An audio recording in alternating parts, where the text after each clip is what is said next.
ಸಾಮಾನ್ಯವಾಗಿ ರವಿಕುಮಾರ್ ಅವರ ಹೇಳಿಕೆ ಬಹಳ ಮುಜುಗರ ತರ್ತಾ ಇದೆ ಬಿಜೆಪಿಗೆ. ವಿಧಾನ ಪರಿಷತ್ ಸದಸ್ಯರು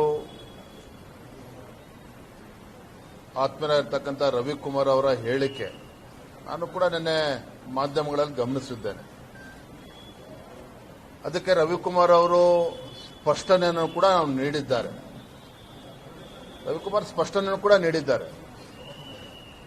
ತದನಂತರದಲ್ಲಿ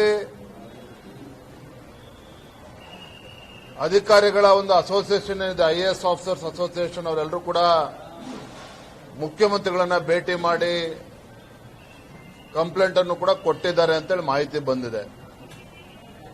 ನಿನ್ನೆ ಕಾಂಗ್ರೆಸ್ ಪಕ್ಷದ ಕೆಲವು ಹಿರಿಯ ಮುಖಂಡರು ಕೂಡ ಹೊರಟ್ಟಿ ಅವರನ್ನು ಭೇಟಿ ಮಾಡಿ ಅಲ್ಲೂ ಕೂಡ ಕಂಪ್ಲೇಂಟ್ ಅನ್ನು ನೀಡಿದ್ದಾರೆ, ಎಫ್ಐಆರ್ ಕೂಡ ರಿಜಿಸ್ಟರ್ ಮಾಡಿದ್ದಾರೆ. ರವಿಕುಮಾರ್ ವಿಚಾರ ಒಂದ್ ಕಡೆ ಇರಲಿ, ಅದ್ರ ಬಗ್ಗೆ ಚರ್ಚೆಗಳು ನಡೀತಾ ಇದೆ. ನಾನು ಅದ್ರ ಬಗ್ಗೆ ಈ ಸಂದರ್ಭದಲ್ಲಿ ಮಾತಾಡೋದಕ್ಕೆ ಹೋಗೋದಿಲ್ಲ.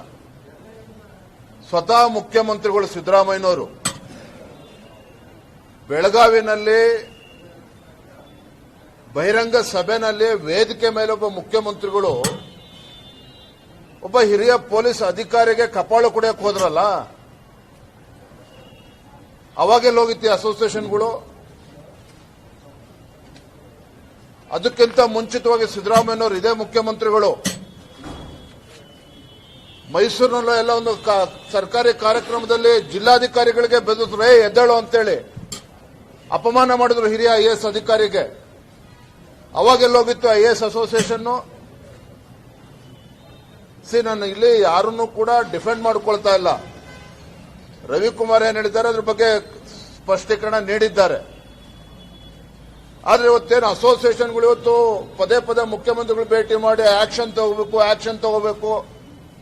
ಸ್ವತಃ ಮುಖ್ಯಮಂತ್ರಿಗಳು ಈ ರೀತಿ ನಡ್ಕೊಂಡಾಗ ಬಹಿರಂಗವಾಗಿ ಬಹಿರಂಗ ಸಭೆಗಳಲ್ಲಿ ವೇದಿಕೆ ಮೇಲೆ ಅವತ್ತೆಲ್ಲೋಗಿತ್ತು ಐಎಎಸ್ ಆಫೀಸರ್ಸ್ ಅಸೋಸಿಯೇಷನ್, ಅವತ್ತೇಕೆ ಮುಖ್ಯಮಂತ್ರಿಗಳ ವಿರುದ್ಧ ಕಂಪ್ಲೇಂಟ್ ಕೊಡಲಿಲ್ಲ?